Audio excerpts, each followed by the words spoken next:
Hello everyone. Last lecture में हम order और मोलिकुलरिटी के बारे में बात कर चुके थे, यानी कि हम मोलिकुलरिटी तक पढ़ चुके हैं। तो आज हम लोग करने वाले हैं डिफरेंशियल रेट ला हमें आता है। हम पढ़ेंगे इंटीग्रेटेड रेट एक्सप्रेशन, यानी इंटीग्रेटेड रेट ला पढ़ेंगे जीरो ऑर्डर के लिए और फर्स्ट ऑर्डर रिएक्शन के लिए।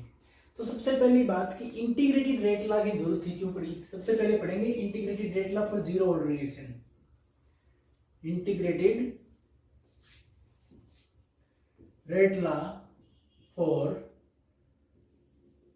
जीरो ऑर्डर रिएक्शन, यानी इंटीग्रेटेड रेट ला किसके लिए पढ़ना है हमें? जीरो ऑर्डर रिएक्शन के लिए। सबसे पहली बात तो यह कि इसकी जरूरत ही क्यों पड़ी। सिंपल सी बात है, हम इंस्टेंटेनियस रेट कैलकुलेट करते हैं। तो इंस्टेंटेनियस रेट हम जब कंसंट्रेशन वर्सेस टाइम ग्राफ देख रहे थे, ठीक है, हमने क्या देखा था? हमने ग्राफिकल रिप्रेजेंटेशन देखा था। यहाँ पे मैंने कंसंट्रेशन लिखा, यहाँ पे मैंने टाइम लिखा।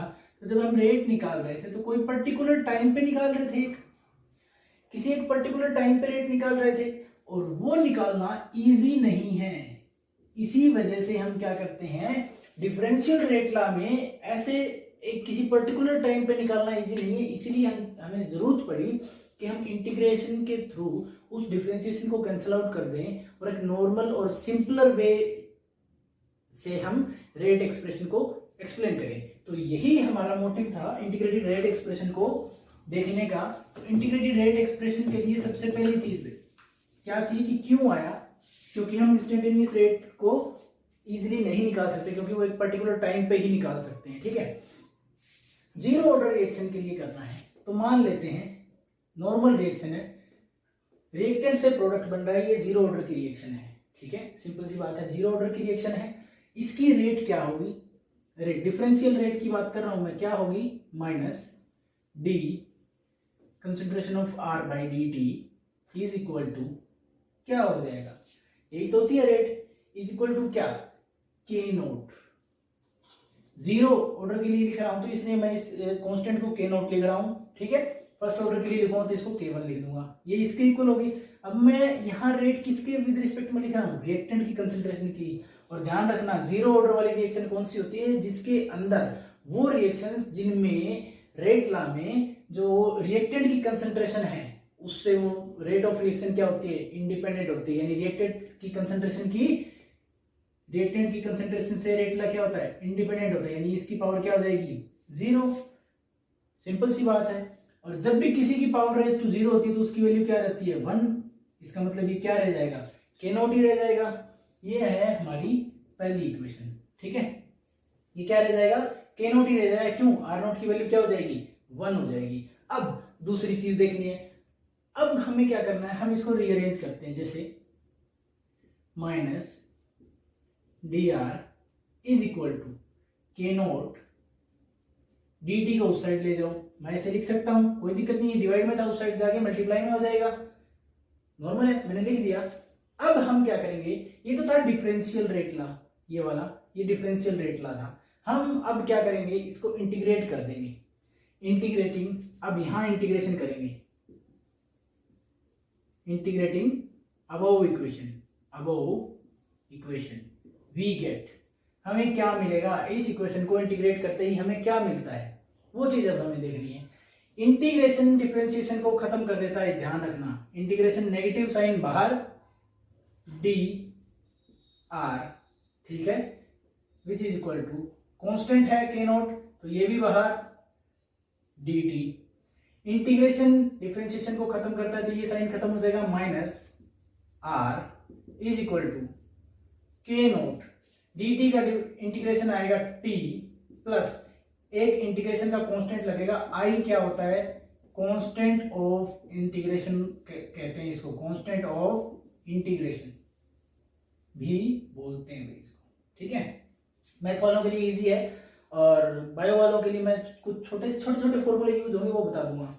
सबसे पहली चीज बायो वालों को ये समझनी है कि इंटीग्रेशन जब भी डिफरेंशिएशन के ऊपर लगा दोगे तो वो डिफरेंशिएशन को खत्म कर देगा। ध्यान रखना, यहां देखो, इन दोनों ने एक दूसरे को कैंसिल आउट किया और सिर्फ कंसंट्रेशन पार्ट बच गया। ठीक है, सिंपल है, नॉर्मल है ना। अब देखो ये क्या है, ये हमारी इक्वेशन नंबर 2 है। ठीक है, अब हम क्या कर सकते हैं, इस कांस्टेंट की वैल्यू हम कैसे निकाल सकते हैं? इस कांस्टेंट की वैल्यू हम निकाल सकते हैं इनिशियल कंसंट्रेशन से। इनिशियल कंसंट्रेशन से निकाली जा सकती है, यानी कि इनिशियल कंसंट्रेशन, अगर मान लो इनिशियल कंसंट्रेशन क्या है, आर नोट है, इस प्रोडक्ट की इनिशियल कंसंट्रेशन क्या है, आर नोट है, किस टाइम पर, at time is equal to 0। Initial concentration हम कब काउंट करते हैं, जब टाइम 0 हो, यानी बिल्कुल शुरुआत में रिएक्शन जब शुरू ही ना हुई हो, टाइम 0 पे। ठीक है, अब इसी चीज को हम इसके अंदर पुट करके देखते हैं भाई, इसी चीज को हम इसके अंदर क्या करते हैं, पुट करते हैं, तो ये क्या हो जाएगा, minus R not is equal to K note, T की वैल्यू क्या हो जाएगी, टाइम क्या है 0 इंटू 0 प्लस आई, रीअरेंज कर लो, इधर ले आओ, आई इज इक्वल टू, आई किसके इक्वल हो जाएगा, माइनस में, अब क्योंकि ये टर्म पूरी 0 से मल्टीप्लाई हो तो 0 ही हो जाएगी, आई इज इक्वल टू माइनस का आर नोट। ये हमारी तीसरी इक्वेशन बन जाती है, सिंपल है। ये क्या हो जाती है, थर्ड इक्वेशन बन जाती है हमारे पास, I is equal to minus R naught हो जाता है। अब जब आई की वैल्यू हमारे पास आ चुकी है, तो इस आई की वैल्यू को यहां से उठा के हम इसमें पुट कर देते हैं, सेकेंड इक्वेशन में पुट कर देते हैं, तीसरे में से आई की वैल्यू उठाओ और put value of I from 3 to 2, तीसरी से दूसरी इक्वेशन में पुट कर दो, तो minus R is equal to K note T, और आई की जगह क्या आ जाएगा, माइनस आर नोट, आई की वैल्यू क्या है, माइनस आर नोट, तो वही मैंने यहां पे लिख दी है। और अब इसी को रीअरेंज करके हम क्या कर सकते हैं, इसको कैसे लिख सकते हैं, K note T is equal to, K note T is equal to, K note T किसके इक्वल हो जाएगा, आर नोट अगर उधर जाएगा, ये आर उधर जाएगा तो पॉजिटिव हो जाएगा, सिंपल सी बात है ना, के नोट किसके इक्वल हो जाएगा, आर, आर यहां से नेगेटिव पॉजिटिव, सिंपल सी बात है। अगर इसको इधर ले आओ, चाहे अगर इसको इधर लेके आते हो तो K note T is equal to क्या हो जाता है, आर नोट इधर आएगा तो positive, R not minus R, ये हो जाएगा, है ना। या फिर इसको ऐसे लिख सकते हो और इसको फिर से रीअरेंज कर सकते हो, आर की कंसंट्रेशन कैसे निकाल सकते हो, आर की concentration is equal to R, इसी को लिख रहा हूं मैं, इसी को यहां से रीअरेंज कर रहा हूं, आर इज इक्वल टू क्या हो जाएगा, minus K note T plus R note.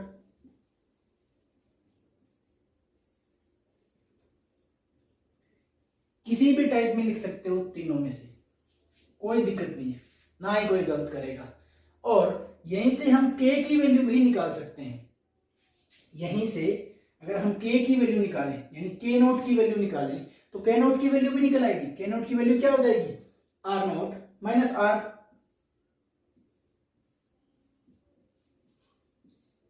Divide by T, simple है।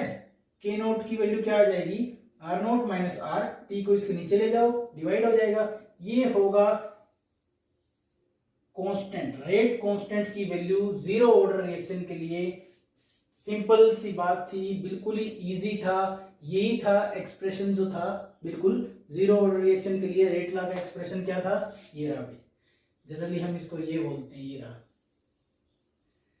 Integrated rate expression for zero order reaction, integrated rate expression है जीरो ऑर्डर रिएक्शन के लिए।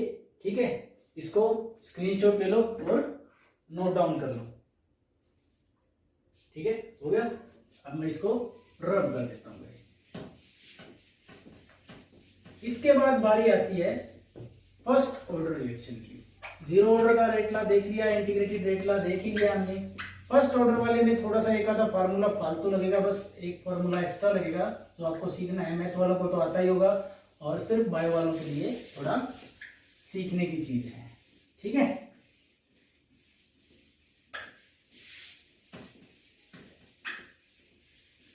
अब हमें देखना है फर्स्ट ऑर्डर के लिए रेट लॉ लिखेंगे हम लोग।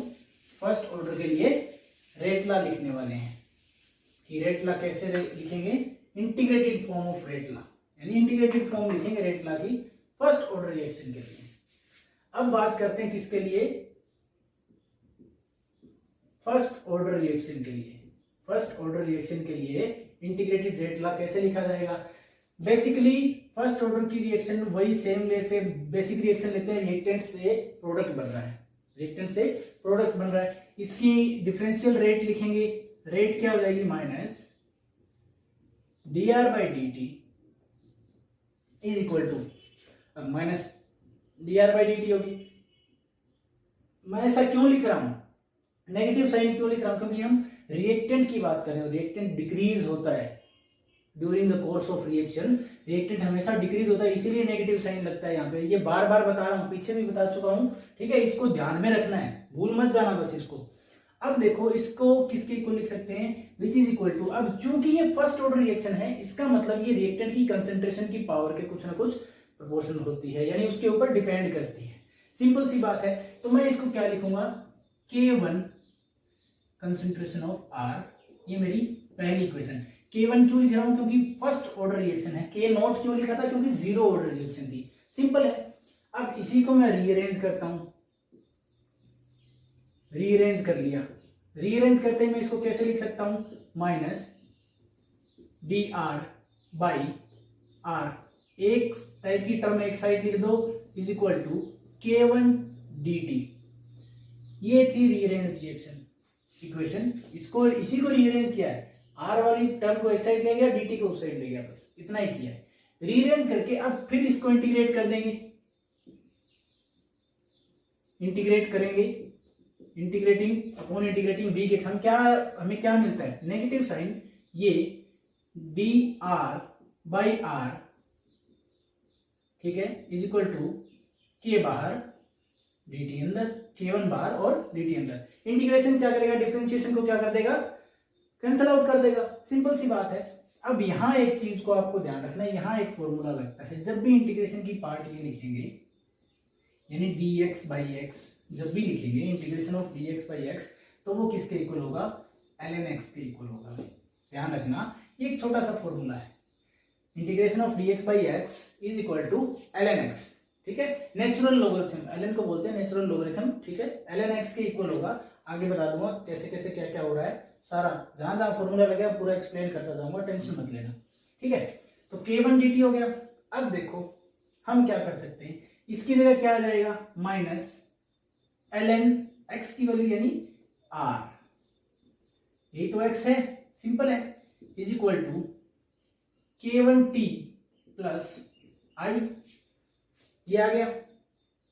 वैसे तो ये इंटीग्रेटेड फॉर्म है, ठीक है, रेट लॉ की। अभी हम इसकी भी इनिशियल कंसंट्रेशन से i की वैल्यू यहां भी निकाल सकते हैं। i क्या है, कांस्टेंट ऑफ इंटीग्रेशन है। अगर मान लो मेरे पास इनिशियल कंसंट्रेशन, इसको मैं इक्वेशन नंबर 2 दे देता हूं, अगर इसको मैं इक्वेशन नंबर 2 लिखता हूं और इसको मैं इक्वेशन नंबर 3 लिख देता हूं, तो मान लो इस इक्वेशन नंबर 3 से मैं i की वैल्यू निकालना चाहता हूं, तो i की वैल्यू कैसे निकलेगी, इनिशियल कंसंट्रेशन मान लो मैंने इसकी R0 मान ली, R की इनिशियल कंसंट्रेशन बात कर रहा हूं, initial concentration of R B R0 at time is equal to t0, जब टाइम 0 है, यानी चाहे कोई से भी ऑर्डर की रिएक्शन हो, जब टाइम 0 है, यानी शुरुआत ही अभी हो रही है, टाइम 0 है, तब इनिशियल कंसंट्रेशन क्या होगी, R0, ठीक है, A0 मान सकते हो, X0 मान सकते हो, तुम्हारी जो मर्जी मान सकते हो, कोई दिक्कत नहीं है, मैं R0 मान के चल रहा हूँ, इजी हो जाएगा तुम लोगों के लिए, ठीक है। तो ये R0 हो गया। तो अब हम इसको क्या, इससे इसकी वैल्यू कैसे लिखेंगे, माइनस ln r। अब देखो इनिशियल कंसंट्रेशन की बात थी, तो सिंपल सी बात है, i की वैल्यू रखनी है हमें, तो at time t0 which is equal to k time 0 है, ठीक है, प्लस अब i की वैल्यू हमें लेके आनी है, इसको क्या लिखेंगे, R0 इनिशियल कंसंट्रेशन, r की इनिशियल कंसंट्रेशन क्या होगी, R0 टाइम 0 प्लस i, लिख दिया। अब ये लिखने के बाद वैल्यू निकालेंगे। अब ये टर्म तो 0 हो जाएगी, K1 0, ठीक है, K1 क्या हो जाएगा, पूरा 0, क्योंकि ये 0 से मल्टीप्लाई हो रहा है। इसका मतलब i की वैल्यू क्या आएगी, माइनस ln R0 के इक्वल आ जाएगी। ये i की वैल्यू आई, इसको मान लिया मैंने चौथी इक्वेशन है। अब चौथी से उठा के i की वैल्यू पुट कर रहा हूं फिर से तीसरी में, ठीक है, i की वैल्यू मैंने पुट कर दी है, वैल्यू ऑफ i,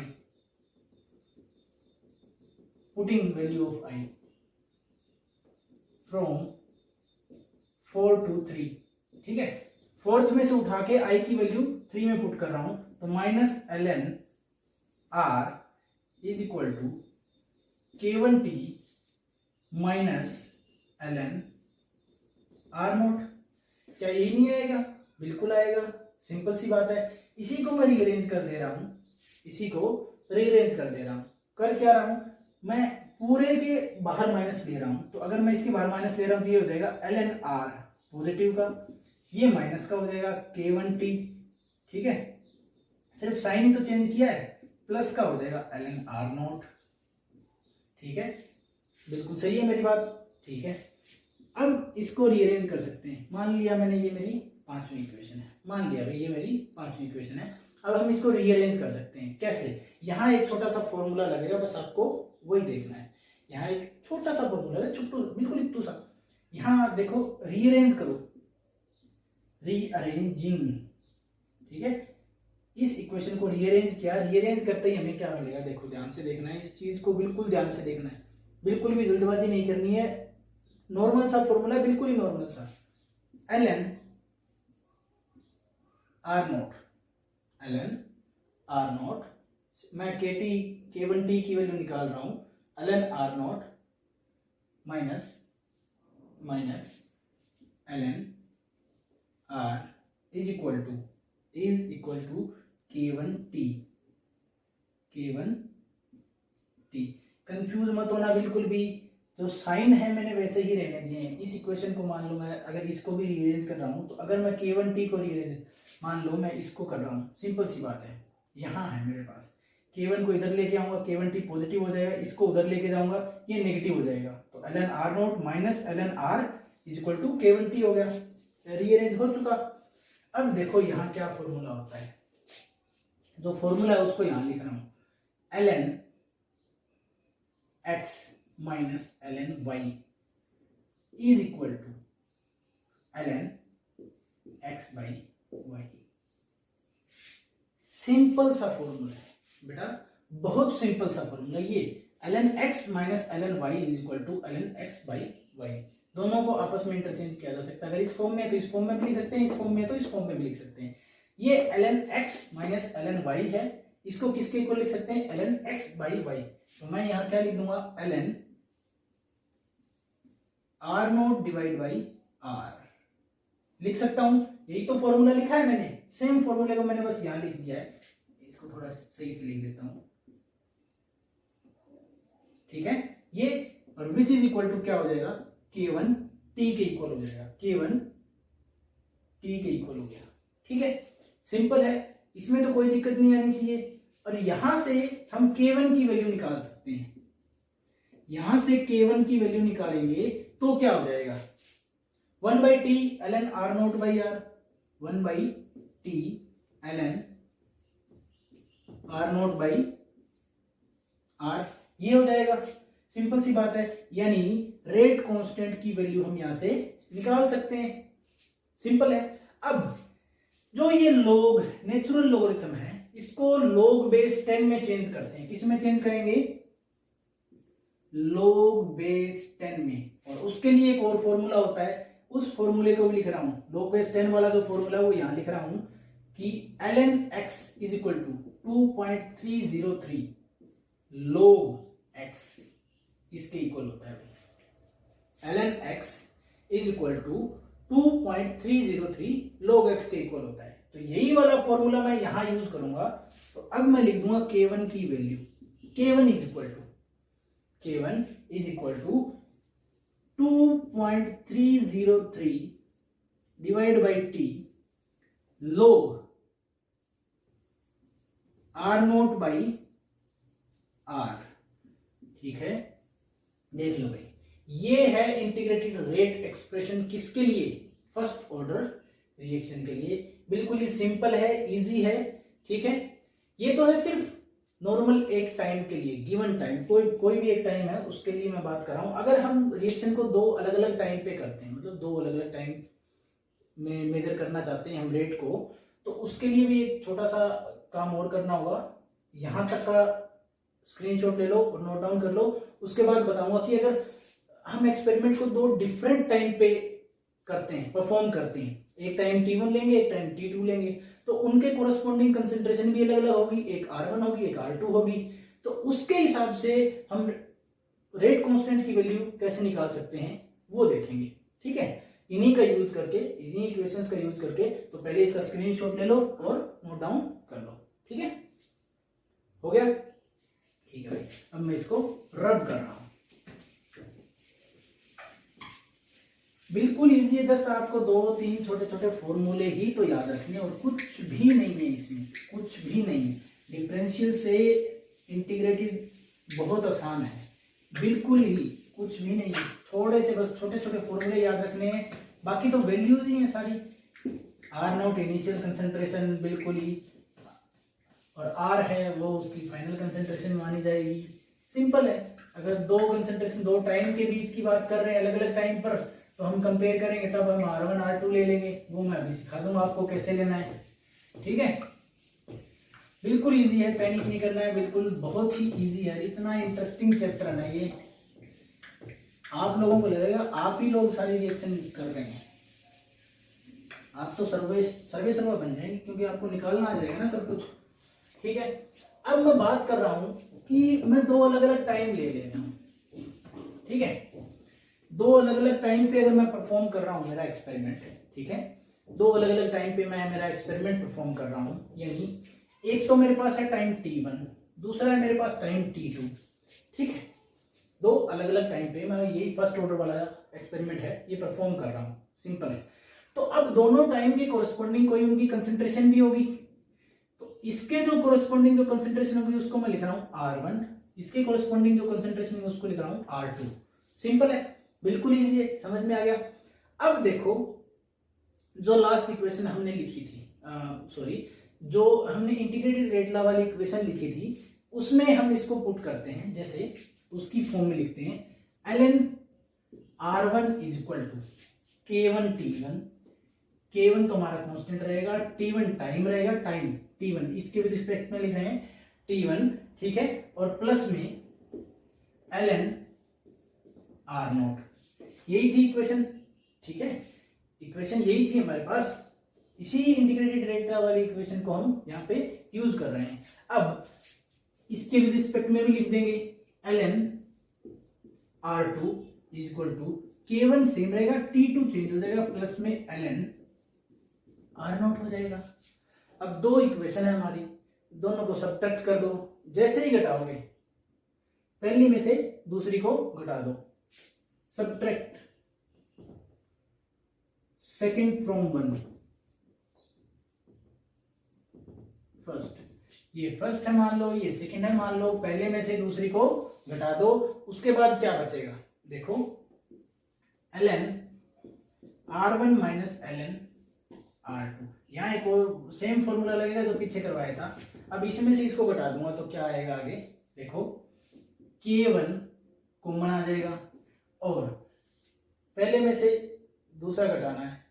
सिंपल सी बात थी, सिंपल है, पहले में से दूसरा घटाया K1, फिर इसको रीअरेंज जब करोगे, क्योंकि दोनों के अंदर यहाँ क्या था, माइनस के निशान थे, सॉरी मैं भूल गया था, यहाँ दोनों में माइनस का निशान है। अगर इसको रीअरेंज करोगे, पॉजिटिव बना दोगे K1 को, तो T2 माइनस T1 हो जाएगा। वरना तो आता T1 माइनस T2, जनरली तो T1 माइनस T2 आता, लेकिन नेगेटिव साइन खत्म करने के लिए हमने क्या किया, बाहर नेगेटिव लिया, तो ये T2 माइनस T1 हो गया। सिंपल। ठीक है, अब देखो इतना हो गया। इसको हम कैसे लिख सकते हैं, ये वही फॉर्मूला, ध्यान से देखो, log x minus ln x minus ln y। तो हम इसको कैसे लिख सकते हैं, ln x बाई y, इसको हम ऐसे लिख सकते हैं, बिल्कुल इजी है। विच इज इक्वल टू क्या हो जाएगा, K1 T2 minus T1। Simple है, सिंपल है, वैसे लिख रहे हैं। इसका मतलब देयरफॉर K1 की वैल्यू अब अगर हमें यहाँ पे निकालनी है तो क्या हो जाएगी, 1/T2 माइनस T1। ठीक है, और इनटू में क्या आ जाएगा, ln R1 divide by R0।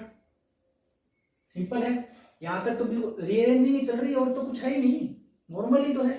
अब हम इसको क्या करेंगे, इसको log बेस 10 में कन्वर्ट कर देंगे।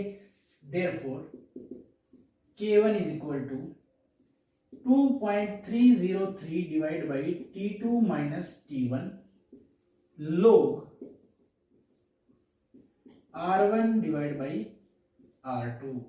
तो ये हो जाता है रेट कांस्टेंट का इक्वेशन जब हम दो अलग अलग टाइम पर उनके कोरस्पॉन्डिंग दो रेट के साथ रेट एक्सप्रेशन निकालना चाहते हैं किसी भी इक्वेशन का, किसी भी केमिकल रिएक्शन का। अब देखो यहाँ पे क्या है, जब हम ग्राफ बनाते हैं यहाँ क्या होगा, log R, सिंपल सी बात है। यहाँ क्या होगा, log R कंसंट्रेशन, यहाँ क्या होगा टाइम, इसके बीच में ग्राफ बनेगा।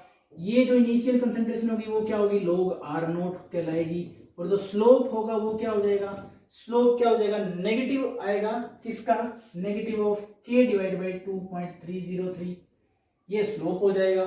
सिंपल सी बात है, ठीक है, ये स्लोप हो जाएगा। Slope is equal to negative of K divide by 2.303, 2.303 है ये, ठीक है। ये तो था बच्चे आपका अभी तक का जीरो ऑर्डर और फर्स्ट ऑर्डर का इंटीग्रेटेड रेट एक्सप्रेशन। ये तो था लिक्विड फेज में हम देख रहे थे। अभी गैसियस फेज का बाकी है, वो नेक्स्ट लेक्चर में करेंगे।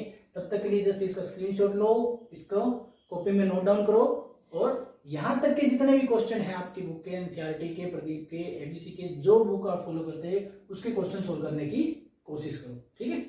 मिलते हैं फिर नेक्स्ट लेक्चर में। Thank you.